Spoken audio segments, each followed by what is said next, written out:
Hello everyone and welcome to the Camp Farnsworth virtual open house. I'm so excited to be able to speak with you today as we go through different things about camp this summer.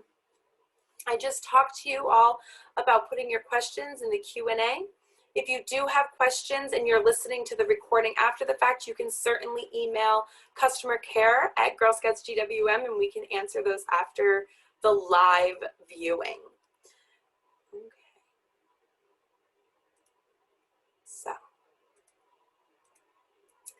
So welcome to Camp Farnsworth. We're glad you're here. This is going to focus on camp in general. So camp is located in Thetford, Vermont. We see about 1,000 girls per summer that have completed grade 1 through grade 12. And we'll be seeing them from June 28th until August 13th, which is when camp is in session for the different program. This is an overview of camp so that you all feel comfortable going into camp. We know that some of you may be first-time families and campers, and some of you may be returning, and we love that you're joining us today for this. So first, I want to introduce our staff. Some of the staff are with us today, including myself. So I am Jasmine, or in the camp world known as Bubbles. I'm sure I've seen some of you around with either at camp or in some of the programs that we have throughout the year. I am the camp director here during the summer at Camp Farmworth, and during the year I'm the outdoor programs coordinator for the council. So I'm going to have some of our other staff introduce themselves that are here with us. Hi everyone, I'm Karen Martin. My camp name is Bambi. I'm the Assistant Director of Facilities and Outdoor Program for the whole Council of Girl Scouts of the Green and White Mountains. I supervise all of the camps, but of course Camp Farnsworth is our only resident overnight camp that we run. I'm so excited to be here today. I'll be helping to answer your questions and also helping our panelists answer your questions as we go along. Thank you. My name is Tyke. I'll be the assistant director this year at Camp Farnsworth. This is going to be, if I did the math correctly, my 9th year at Camp Farnsworth. I started going as a camper in 2003 and then continued to CIT and then did a couple years on staff. So I'm very excited to come back to camp this year. I'm Bear. I'll be the Waterfront director at camp this summer. This will be my 2nd year as the Waterfront director. So I'm very excited to be back. My name is Strings, and I'm a unit leader and the Archery Airsoft Adventure Specialist. And this will be my 14th summer at camp. I started coming when I was a little 8-year-old kid, and I'm very excited for the summer. My name's Peep. I'm going to be a unit assistant this year, and this is my 1st year as staff and my 5th year as a camper, technically. Been going here for 5 years, but 1st year as staff. I'm super excited. Fantastic. So as you heard, some of our names, those are our camp names, and that started because Juliet Gordon-Lowe, when she started the Girl Scouts, she felt that Mrs. Lowe was just too formal for her girls to call her, but Juliet was not an appropriate way for her to be addressed by the younger girls in her troop. So she decided to go by Daisy. And we celebrate that tradition with our camp names here. So like I said, I'm Bubbles, and then you've heard some of the other camp names. Okay. So dropping off at camp. Drop off is going to be between 1 and 3 on the designated day of the program you're registered for. So that could be a Sunday or a Saturday, depending on the program that you're registered for. It does change. So you want to make sure that you're looking at that when you're about to get ready to come to camp. You want to look and see what day is drop off. Your camper will be pre-screened at the entrance to camp by a camp staff member, and then your family will drive into camp and pause along the main road as directed to do the rest of your health screening and turn in any medication to the health supervisor. You'll have a chance to go to the trading post, speak to your camper's counselors while dropping off luggage and saying goodbye to your camper. And as you leave camp, there'll be time afforded to you to talk to the camp director, which would be me, drop off any camper mail, and ask any additional questions you may have. So this could be a little bit different depending on how COVID-19 precautions and guidelines change. At this time, due to COVID-19 camp guidelines, we've curated a driving loop through camp, because if camp were to happen right now, we would not be able to walk freely around camp. We created this driving loop to make sure that each family is able to meet their campers' counselors, speak with the health supervisor and the camp director as needed. As always, our Camp 19 guidelines are changing as the state CDC and ACA guidelines are changed as well. So all of that information will be updated on our website in the resources provided in the Resident Family Handbook COVID guidelines.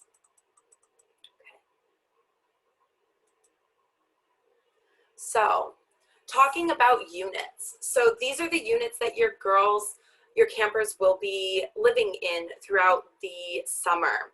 Each unit has a fire circle, picnic tables, benches, and space to keep belongings and sleep with enough space to do so safely. Patrols there will be 2 to 3 patrols of 6 to 12 girls in each unit, and each patrol would have 1 to 2 staff depending on the number.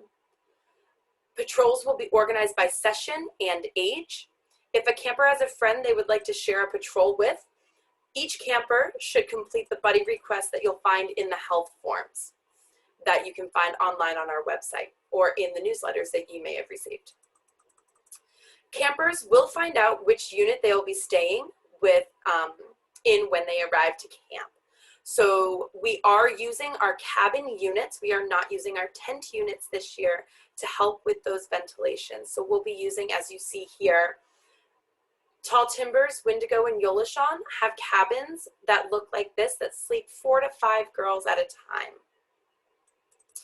The tree houses, there are 2 cabins that sleep about 12 girls in spaced out bunk beds, as you can see here, with space underneath for their storage and on the sides. Tavarish are tentaloos that sleep about 4 to 6 girls, and they're, again, bunk beds that they'll be able to use. And Sky Meadow is the same with bunk beds, sleeping between 4 and 8. It is best to have storage options for your camper that will fit under the camper's bed and is easily accessible to your camper to find and keep track of their personal items. Any bag or underbed storage box less than 12 inches in height should be able to fit in any of the cabins. And they will be living out of those. We are hoping to keep all of our personal items, all of our campers' personal items in their own spaces, so to help with not losing their items and not cross-contaminating it with other campers' things. All cabins, like I said, have open air ventilation, which is preferred for sleeping during COVID-19 guidelines. Heads are 6 feet away from heads while sleeping, and counselors will be helping campers get their luggage to their cabin, select the bed they want, and make sure that all the bedding is on and everything is safely and appropriate. So shower time. This is the shower house. The inside of the shower house with their single stalls. Shower time will be scheduled by each unit so that they will have a designated time to use the facility. Both facilities are cleaned, sanitized, and disinfected each day. Both the shower house and Money Sunk have multiple showers for a patrol to use, and each shower has a private changing area attached to the shower, as you can see here in the photo. Dining hall. Meals are served in the dining hall. So this right here is the dining hall from the lake. And we have grace being sung by some of our staff, a hand washing station outside, of course. So meals are served in the dining hall, and camper units and patrols have the option to plan their own cookouts for meals, snacks, or desserts. Breakfast will be a buffet style meal where one patrol at a time will pass along the salad bar and choose individual items, cereals, yogurts, juices, and then we'll pass through the kitchen window to choose hot items that change daily. Lunches are grab and go. At this time, lunches will be boxed ahead of time and campers choose a prepared lunch, which may change to choosing individual items as permitted. Patrols can then take their lunches and eat them wherever they want around camp. So that might be picnic tables, in the program areas, or in canoes for a floating lunch. Dinner is eaten family style in the dining hall. Grace will be sung with campers spread out and masks on. The unit assistants will go to the kitchen to collect dinner items and serve items to the campers at their table to minimize shared utensils and utensil to plate contact. Campers with special food needs will be served at the kitchen pass-through window by patrol. Eating in the dining hall requires that campers and staff eat together in their assigned patrols at tables that are distanced from each other. Patrols will wash hands before entering the dining hall and enter through their assigned entrance door. Every unit in the camp will plan a unit dinner cookout at least once per week, although some units may choose to cook out more often for their meals and or desserts. So they may use Dutch ovens to cook dump cake or cookies of any kind for a dessert or some pizza. They may use pie irons to do some delicious desserts or make grilled cheeses, anything that they're looking to do. But they're going to work as a unit throughout the week to plan what they're going to be eating for that meal, work with one another to figure out the best plan of action for what to cook and how to cook it to make sure that everyone gets fed enough food so that they're not hungry, and will be working on their cooking skills in the outdoors with the help and supervision of their counselors. There's so much to do at camp, and so for the next few slides, I'm going to be sharing some of those program areas and activities that we love to do, of course. So starting us off, of course, is singing. What's camp without some singing and gaga ball, of course, and field games. So this is a parachute, but we love to do all different types of field games. So like I said before, when we're in close contact or singing, they'll be wearing masks. So some of these activities may be doing so, but we'll still be able to sing at camp, of course. So some of our DIY at Camp Farnsworth. So we have the joiner here, as well as our woodworking shop. And we do many different types of crafts. These right here, as you can see, are some of our different types of decorating camp t-shirts. We have different types of camp supplies. We have camp t-shirts and camp pillowcases that campers will be able to decorate on their own and make their own. We also have the woodworking shop. There's a few different programs that will be taking part in the woodworking shop and putting things together as service projects or to take home for themselves. Adventure activities. Strings talked about working with archery and airsoft riflery, so we have both of those activities here at camp, as well as rock climbing and bouldering. We have a bouldering wall, as you can see here, as well as a bouldering grotto, which is kind of a cave of sorts for our low ropes and team building. And then for those that have passed 4th grade, we also have the high ropes climbing tower that has 4 different types of climbing options for you to do. And some of our programs are specialized towards those program areas as well.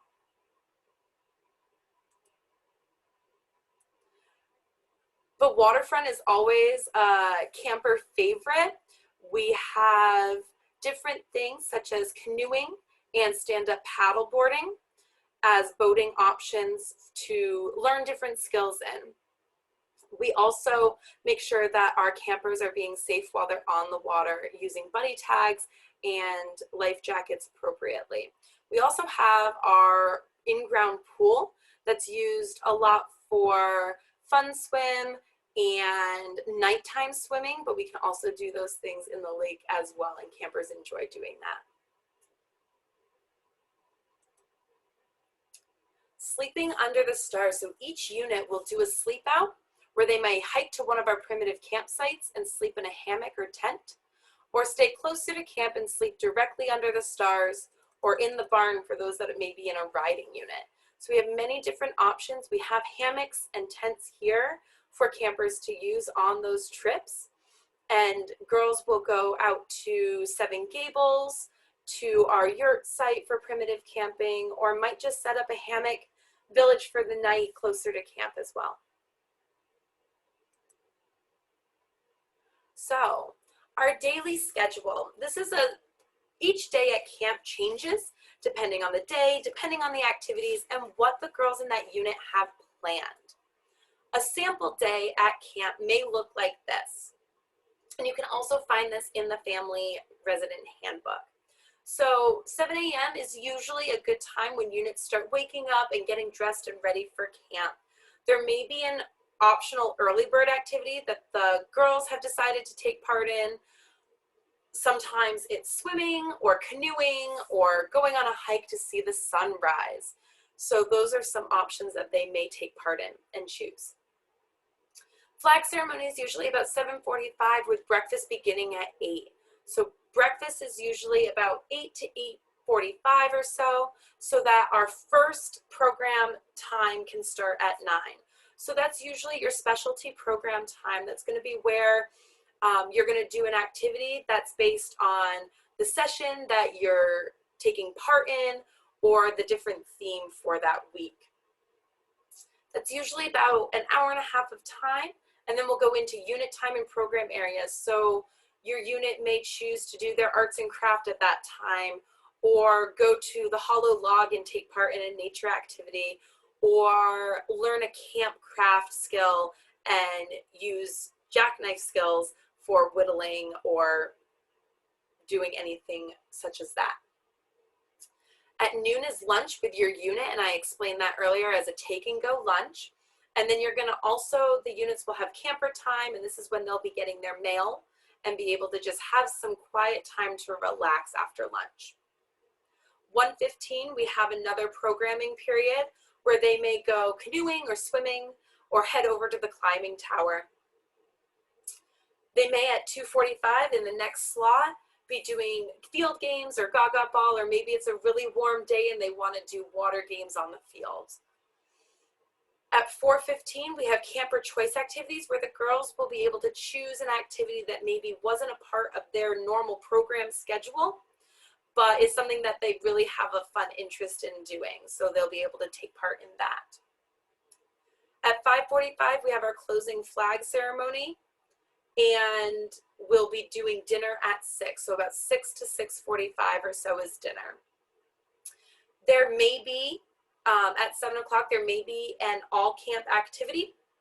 There may be a campfire, or it might be time for the unit to do an evening activity, a nighttime activity, or maybe they're doing their sleep out and they decided not to cook dinner that night, so they might head out to their sleeping area at that time. And then unit time and lights out is about 9 o'clock. So depending on the age of the camper, that unit may be lights out, time to go to bed at 9, so that the girls are ready to go in the morning. Or if they're an older group, that might just be quiet time. You know, we're in our bunks and we're calming down from the day's activities so that we're ready to go for the next day. So these are the theme weeks in troop and family camping. So this is the whole program flyer that you can find online, or maybe it was sent to you, you got it in person. So we do have troop and family camping opportunities. Some are full.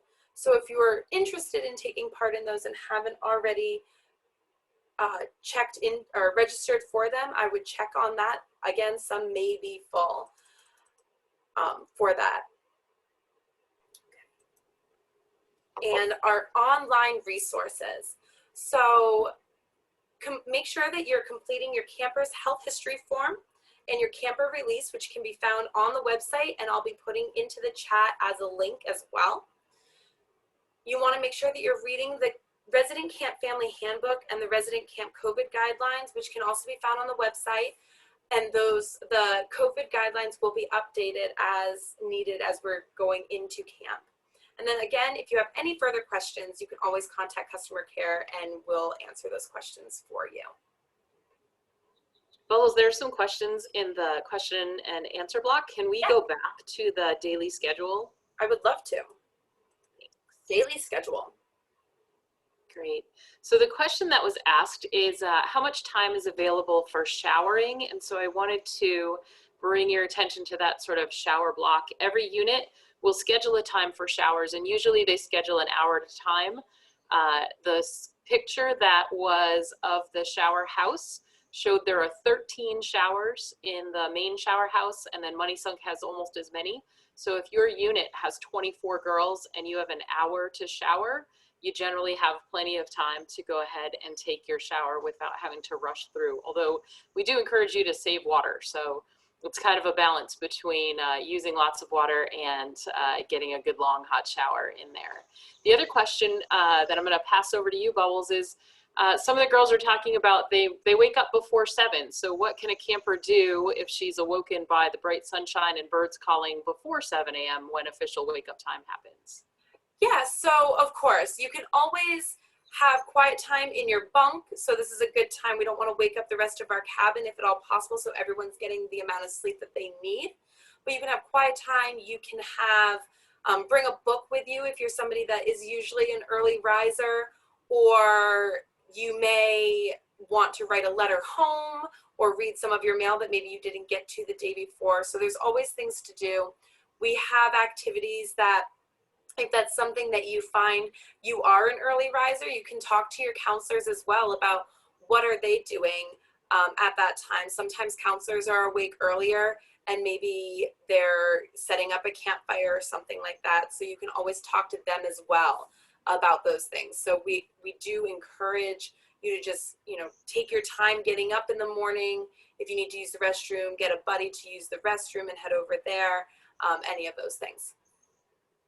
And then conversely, what happens, what time is lights out? So it says here that 9 o'clock is lights out, but that it varies. So can you talk a little bit about what time units really sort of turn those lights out and go to bed? Because that's a good long bedtime, 9 p.m. to 7 a.m. Yeah, so 9 o'clock is really lights out or quiet time. So that's something that the unit will work together with and talk with the counselors about. So figuring out how much time do you really need to sleep? How much time do you usually sleep? And figuring out what is necessary. We do 9 o'clock because that's really a good time for the younger girls to be quieting down and getting ready for bed and heading to sleep so that they're ready to go in the morning. But like I said, that's going to be just quieter time, or if your unit is choosing they're ready, usually I don't go to sleep till 9:30 or 10. You might do quieter activities, nighttime hikes or something like that might be going up to 8:30, and then you're taking quiet time during the last bit in your bunks or in your unit having a campfire. But that's something that your unit will discuss when you arrive together. And I kind of imagine that if a unit is having a really hard time making it to flag on time, that maybe bedtime gets a little earlier. But if they can consistently get up and be cheerful at 7 a.m., then they probably stay up a little later. Yep, so it's something that can always be altered. It's not, on Sunday when you decide we're always getting up at 7 a.m. and we're always going to bed at 9 p.m., that's something that can change as necessary as well. Great. So there's a question in here about camper time, which is that sort of block after lunch. Can you talk about what kind of things girls do during camper time? Yeah, so camper time is really a time, sometimes it's necessary to just recharge your day. You've had a really busy morning. You've been going since 7 a.m. really, with a lot of activities and in the outdoors and just being go, go, go. So it's a time to recharge and reconnect. A lot of campers, sometimes they'll take a nap if that's something that they'd like to do, or they might read their mail. But other things, the counselors will have activities for them to do in their unit, but still it's all quiet camper time. So being able to take some time for yourself to recharge and let everyone, if you don't need to recharge, maybe that's a time that you're whittling with the supervision of your counselor, or trying some of those camp skills or different skills that you've been hoping to learn. Excellent. There's some questions about the bunks. Can you go back to that slide of the unit, the insides of the units, the cabins? Bear with me. There we go. Here's the slideshow in reverse. Great. So the question is, do girls have to bring their own bedding? So I was looking at this because I knew there was a picture here. Do you want to talk about what girls should bring to camp? Yeah, so as you can see, they have a mattress and they have a bed. So they will need to bring their own bedding. As you can see here, this camper brought a fitted sheet to be on the mattress itself, and then her sleeping bag is on top.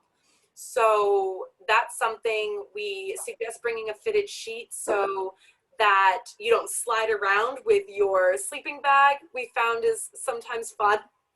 And it also allows for the covering of that bed. So bringing a pillow, bringing an extra blanket if you're somebody that gets cold or really likes to just snuggle with a blanket, and bring a stuffy. I personally love camping with a stuffy still, so you can bring stuffy or something that reminds you of home as well. Excellent. And I can see there's some shelves there. Yep. Yeah, so they'll have, everyone will have shelving, so if they want to take their bucket of toiletries or anything and put them up, or put their book that they brought on there, it doesn't all have to stay in their bags, but we just don't have space to be taking out all of our clothing and all of our personal items, but there is space for everyone to take things out that they're going to be using, and everyone will have their own shelving. Great. What about cameras? Can campers bring cameras? So you can certainly bring a camera if it's just a regular camera, not a camera that's attached to your cell phone. So we don't want cell phones to be at camp. Also, you'll realize that as we don't have much service here, your battery ends up draining anyway, and we don't have ways of charging. So no need to bring a camera that's on a cell phone. But if you want to bring a regular camera to take pictures of your friends and of the nature around you, you can certainly do that. Excellent. Do these cabins have electricity? No, they do not. So these cabins do not have electricity for that. So you'll want to make sure that you bring a flashlight or a lantern or a headlamp or something like that. Fantastic. And then the last question about cabins really leads into a question about wearing masks. So can you talk about when we'll be wearing masks and when we can expect to not wear masks at camp? Of course. So we'll be wearing masks when we're in close contact with one another. So that's going to be when we're just sitting in our closed spaces, when we're doing activities that are going to be more close contact. So when we're in the joiner doing arts and crafts and we're sitting right next to one another, when we're in the dining hall singing, but before we're starting to eat, when we're doing maybe archery, where we're going to be in more close contact with one another for giving instructions and showing how to do things. The times that you're not going to be wearing masks are going to be when you're doing water activities for safety reasons. When you're just outside more than 6 feet away from one another doing an activity, your counselors will certainly have that time, and you won't need to be wearing masks at that time. And then when you're sleeping, so we're going to help you set up your bed so that our heads are 6 feet from one another, and you won't need to be wearing masks at that time. Does that answer that question? I think so, yes. And then there's a question about how girls are grouped into their cabins. So it's kind of a complicated process. So girls are grouped together first by the program they register for, and then they're grouped together by how they fit into cabins. So if you look at the picture of Tall Timbers and Wendigo, then that picture shows that we could put a max of 5 girls in there. If there's 10 girls in the program, they're sort of grouped together there with their cabins. And then from there, we try to keep girls of the same grade level together. So some of the units have a broader grade levels. So it might be 6th through 10th graders, for example. So we want to put those 6th graders together and the 10th graders together. So there's a little bit of separation there. And remember that they're together mostly for the program area that they've registered for. So they can still split up and be with other girls when they're doing other activities in the camp. So Bubbles talked about that activity time for campers, or that camper activity time. I'm currently in the chat putting in the links to the Resident Camp Family Handbook and the COVID guidelines as well. So if you would like to look at those, you'll have access to those in the chat. So there's some other questions about different program areas. So swimming, are girls required to take swimming lessons? Are they required to swim? They are not required to take swimming lessons. We actually do not offer swimming lessons here at camp. And they are also not required to swim either. But Bear, would you like to talk about what we do with girls that maybe aren't feeling like swimming at that time? Definitely, yeah. We definitely try to encourage all kids to try to swim, but definitely we don't force them if they're not feeling it. So a lot of kids will choose to maybe just sit by the water and put their feet in. That's a welcome activity. Some kids will bring a book with them, or they'll work on making friendship bracelets. Any activities that they can really just have with them, and maybe even do with somebody else that is choosing not to swim as well. Great. Do you want to talk a little bit more about the swimming or boating activities at camp? What's your favorite? Sure, yeah. I love being on the lake. I love the lake water. So I think my favorite activity to do is canoeing, because there's a lot of different canoe games that we can play. So those include, I think my favorite is probably canoe soccer, which is where kids are in their boats. You have a partner, so 2 people paddling, and then there's a ball in the water and everybody's trying to hit the ball. So they're split into teams and trying to get the ball to one end of the pond or the other. That sounds really fun. So there's also a question about all camp activities. So what sort of evening all camp activities, is soccer something that we might do for an all camp like that? Tyke, do you want to talk about all camp activities that we might do? Yeah, so I know I did all camps in 2019, and I'm sure that things are going to look a little different with COVID and everything. Some ideas and some things that I've done are you can do like an Olympics game where teams can compete in their patrol groups. We've done some different things as far as like stations goes, and so you can do different things as you go through different stations, bigger scavenger hunts. This year with COVID, everyone's going to be staying in their patrols, so ways to get those patrols involved with like all camps doing different activities and all kind of coming together. Great. There's a question that I think is for Strings to answer here about climbing. First of all, what's your favorite part of the climbing tower? And then, can you climb trees? My favorite part about the climbing tower is the giant's ladder, because you have to work with a partner to go all the way up. And so it's a great way to practice teamwork, and it's a lot of fun. Excellent. And can we climb trees? No, we cannot climb trees at camp. It is not safe. But we can climb on the low ropes course with spotting from our buddies. Excellent. Great.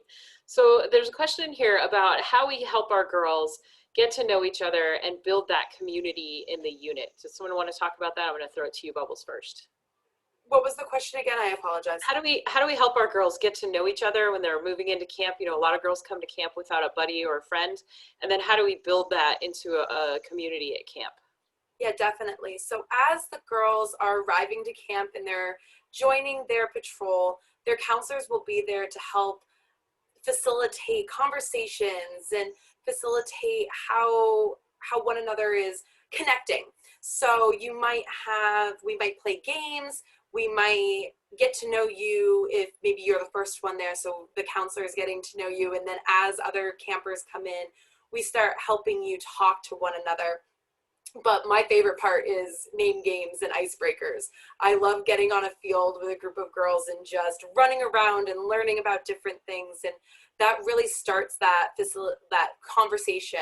and they really start working with one another. The first night that they come to camp, they also are planning their week's events. So they're planning their week with one another. They're learning about how each other works, what their needs are for the week, and it really starts that conversation and really creates that community as they continue throughout the week, when they're like, oh, we weren't going to do this event or this activity because Susie is afraid of heights, but let's work with her on doing the bouldering wall first and then going up, and maybe we can get to the climbing tower.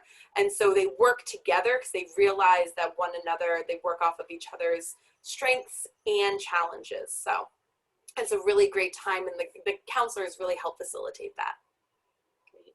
So Peep, you've been to camp for a lot of years as a camper, and you're moving to being a counselor now. What kind of advice would you give to a camper who's coming to camp for the first time or coming to camp without a friend? You're gonna meet someone at camp. I know that. My first year, I met my 2 best friends at camp. So my biggest piece of advice is just be yourself. Like, you'll find somebody. Like, you're gonna be friends with anybody in your unit and everybody. Excellent. So that leads us to our next question. What happens when campers are missing home or they're feeling kind of homesick? Bubbles, do you want to talk about that? Yeah, so sometimes that does happen. It happens maybe the first day or the first night because they're just not sure what's coming up next or what to expect, and they know what to expect when they're at home. So we make sure that counselors are talking with the girls about what's going on for the rest of the week. They get them excited. They've been planning their week. So a lot of the time that homesickness kind of goes away because they're ready to, on Wednesday I get to go do canoe games with Bear. And I'm really excited for that. So they are thinking about the future and thinking about what's next in the week. When we do have girls that are homesick, we talk it through with them. We allow them to have those feelings, but then we have them realize, why they're here, why they decide to come to camp, and they really kind of figure out that this is where they want to be. It's just a moment of having that little bit of emotion. It's a little bit more. We maybe read a bedtime story because it often happens at bedtime. So we might read a bedtime story, get them more familiar with their surroundings, and get them ready to take on the next day. Just so parents know, if it does get to be a little bit more than just a little bit of homesickness or feeling a little sad because I miss home, I will give a call home to families and just let them know, this is what's going on, this is what we're doing, and maybe get a little, what's something that you do that's fun at home to help them reconnect back to camp. So we do continue those conversations. And if that's something that you are concerned with as you talk with your girls, then you can talk to me ahead of time and just let me know that that's something that they've been nervous about. The other thing that we do in preparation for camp is have you talking to your girls and getting them ready for camp, because the more that they know, the less that they don't, and then they feel like they're more in control of the situation. So talking to them about the schedule of events that they might be doing or the program areas that they could be taking part in and helping them really get ready for the camp season helps. There's a section in the family guide that addresses that, right? Yeah, there is. Excellent. So what about, I guess there's a couple questions in here about packing things. So what specialty things do girls need to pack? How should they pack? So I know in that picture, the girl in the picture had packed sort of in a duffel bag and it fit right underneath the bunk. But what about packing for shower time or packing for riding programs? What sorts of things do we need to bring? Yeah, so I'll go over that a little bit in general, and then I'll kind of open it up to the staff a bit. But what they're going to do is in your family handbook, there is a packing list. So that gives you a generalized overview of what your camper may need under most circumstances at camp. So rain gear and extra socks are key. And an extra pair of shoes just in case their sneakers get wet, and make sure that they are closed-toed shoes with their socks. So those are general camp things. For shower items, sometimes people will bring a caddy because it's easier for their girl to keep all their stuff together in a shower caddy, or maybe a travel toiletries bag or something if they know that they can get it. But whatever they need, whatever organizational style they need to make sure that they keep their things together. Duffel bags are great for packing. I've seen a couple people pack in underbed storage containers because it's easier for their camper to find the clothes that they need rather than going through the bag. As long as it's less than 12 inches, it will fit and they can use that. So those are some of those pieces. For a riding program, the extra things on the packing list, and again, it's in that packing list, that you might need is boots with a heel and long pants. So we'll want to make sure that you have those for your riding adventure as well. So I want to open it up to the staff and tell me, Strings, what's the one thing that you could not go to camp without? So I personally think that it's important to have your day, night, and morning toiletries separate from your shower stuff, because you're going to be taking those every single time. So for example, I keep my toothbrush and my toothpaste and my dental floss, maybe some face wipes, all in a small little pouch so I can carry it every day. And then I keep my shower stuff in a plastic caddy so that I can take it to the shower house. Awesome. Peep, what about you? What's your, I can't go to camp without this item? A rain jacket and rain boots. Yeah. Wait, does it rain at camp? We're going to have to Yeah. talk about that. Awesome. Bear, what about you? What's the one item that you can't go to camp without? I would say a bathing suit. Maybe two if you don't like wearing a wet bathing suit, because it might not have time to dry in between your swim times. Awesome. And Tyke? Crocs or a pair of waterproof shoes of some sort that can't be worn out and about on the camp. But I'll sometimes bring flip-flops for the showers, and only in the showers, and then maybe Crocs for the waterfront as well too. And just a reminder that Tyke did say we're not wearing those around camp. We're bringing them to those locations and then wearing them for that specific reason. Excellent. So let's talk about rainy days. What happens then? Okay, so rainy days, activities happen, rain or shine. If it's just, raining, depending on the safety, the counselors will look at safety for that, but we'll still do activities. If it's a little bit more severe of weather, we will be in our cabins or in our units and doing activities the counselors have for the girls for that very reason. And if it is more severe, we have emergency protocols for that at camp as well. Does anyone really like it when it rains? Does anyone have a favorite rainy day activity? I love boating in the rain. I think it's so fun. You're getting wet You're already anyway. wet. Yeah, exactly. Perfect. I like making friendship bracelets in our unit shelter during the rain. I think just rainy day. Oh, go ahead. I just like when we all kind of come together, and then there are some rain-themed songs. I'm thinking of Thunderation that you can sing with everybody kind of just, tries to out-sing the rain going on. Terrific. I think it's true. Rainy days at camp are actually a little bit of fun because they let us all sort of slow down from all of the activities that we're trying to schedule in and give us a little time to sit together in that way. All right, so we're going to shift directions and talk about the dining hall. There's questions about campers who have special needs, so who might be gluten-free or vegetarian, and then campers who are particular eaters. They're maybe picky or really like things their own way. So someone want to talk about the dining hall food?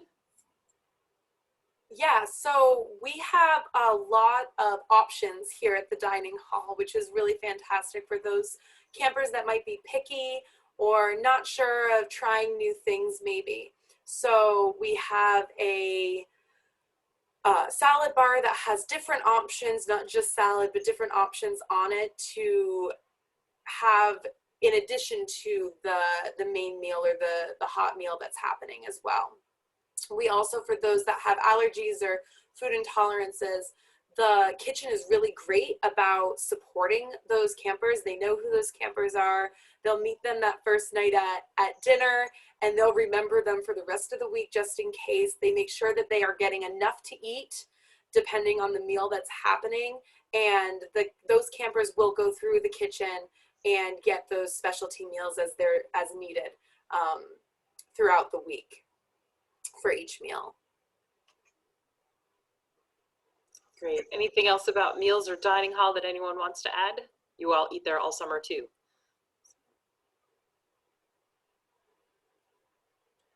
That one. Who has a favorite meal in the dining hall? I know my favorite is hamburger day. So. Mine is pizza night. Pizza night. Excellent. I like the baked potato bar. Oh, that's a good one. They did chicken and waffles for breakfast a few times in 2019, and I really enjoyed that. Excellent. Great.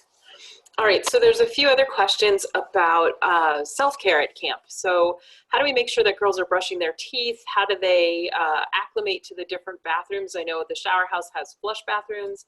Some of the units are closer to our CTS latrines. So can we talk a little bit about how we help them organize their self-care at camp?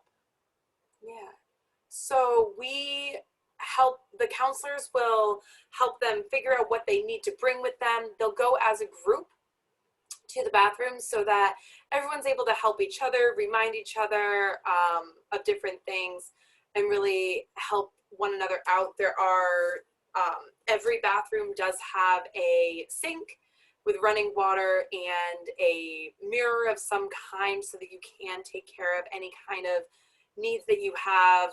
Make sure that you got all the soap off of your face if you're washing your face, any of those kinds of things. And then, like we said, some bathrooms are flushable toilets, some are CTSs, and what the counselors will do in those units is they'll help acclimate them to that space. So it's not just going to be go off on your own to the bathroom, it's going to be helping them with that process of where is the bathroom, you know, this is where that restroom is, all the different nuances of those spaces. Great. And if your camper has a special food need or something like that, where do we find that information? Where do we, like, how, as camp staff, how do you find that out? So you as a family will put that on their health history and camper release forms that I put into the chat, as well as that are in the newsletters and on the website. And you'll put that in there, and then I will see that and I'll let the counselors know if there are any allergies or special conditions that are needed. If you do want to talk to me ahead of camp to discuss any of those things, you can contact customer care and they'll get in contact with me and we can have a discussion before camp even begins if you have any concerns about those things. Absolutely, absolutely. The question that's in here is about Girl Scout swaps and about girls getting nicknames. So we are a Girl Scout camp, and so a lot of those Girl Scout traditions like camp names follow over, and our counselors get they're called camp names from that tradition from Juliet Gordon Lowe. Who else at camp can have a camp name? The CITs choose often to have a camp name, but that is really at that point where camp names in general for what we're calling our staff and our CITs, that's where camp names end with campers. Excellent. So a camper might have a camp name that they are thinking about already, but they won't get that until they're a counselor in training. Yeah. Excellent. And do camp names, how do you get your camp name? A lot of different ways. I personally, mine came from my personality and just kind of happened one day. Strings, how did you get yours? Uh-oh, she's got visual aids. I got mine through making friendship bracelets. I make lots and lots of friendship bracelets. Does anyone else want to share how they acquired their camp name? Mine was during CIT1, right before we started going in and shadowing units. I really wanted the name Flynn from Tangled, but my CIT group was kind of just like, no, we'll think of one for you. And then they got Tyke from like Little Tyke's Toy Company, and it kind of just stuck. Excellent. And it's a camp name that sticks with you forever. I've had my camp name since I was a CIT, and it's because of my ability to sort of move through the forest and know where all the little trails are and find my way around. So they named me Bambi like I was a deer moving through the forest. That's great. So we're just about out of time, and I just wanted to go around and have you all talk about either one piece of advice for campers for this summer or something that you can't wait for summer, just to give you each an opportunity to just check in with the folks who are on with us today one more time. So go ahead around. Bubbles, do you want to start? Yeah, so my piece of advice is just come to camp and ready to try new things. Have fun with it and just be ready to have an adventure. Camp is always an adventure, and that's one of my favorite parts of being at camp during the summer. There. Yeah, I definitely agree with that. I think camp is absolutely what you make of it. So come in with that positive attitude. I think that goes a long way. And I think try to do at least one new thing every day. I'm sure you'll do many more than that. That's great advice. I would say to come with an open mind and full water bottles, because camp is what you make out of it. Yeah, just to echo off of that, if you come in with like an open mind as far as like things to do, like people to meet, and foods to eat, like you're gonna have a lot more fun and really experience the entirety of camp. Trying everything at least once, even if you don't think you'll like it, because most things you like, even if you don't like it. Terrific. Well, from our perspective, we want to say thanks very much to everyone who joined us today. Please do review the family guidebook for summer camp at Camp Farnsworth. Review those COVID-19 guidelines. All of those questions that are about COVID and masks, everything is really detailed in there. And as any sort of guideline changes, we'll definitely update those guides as well. I know there's a question in the chat about testing before summer camp. At this time, we are not requiring campers to test for COVID-19 before they come to camp. Our sessions are too short for that testing to be truly impactful to our summer. So we're choosing to wear masks in place of testing. And so that's really the direction that we've gone for summer camp this summer. All of that is outlined right in that COVID guide. And then please do fill out your health forms and your camper health history form. Those are due by May 28th. So that deadline's coming right up. And then we'll be really excited to see you this summer. Bubbles, do you have any final words? Nope. I'm just very excited to see everyone this summer. I'm so excited. If you do have any questions, please do reach out. I am here to answer any of those questions to make sure that you and your camper have an amazing experience this summer. And I did just realize that I sent the links incorrectly, so I'm just now sending them through. But again, you can find them right on our website. If you go to girlscoutsgwm.org and click on the camp button on the camp tab, they're right there at the bottom of the screen are all of the resources that you may need. All right, thanks everyone. Bye. Have a great day. Bye.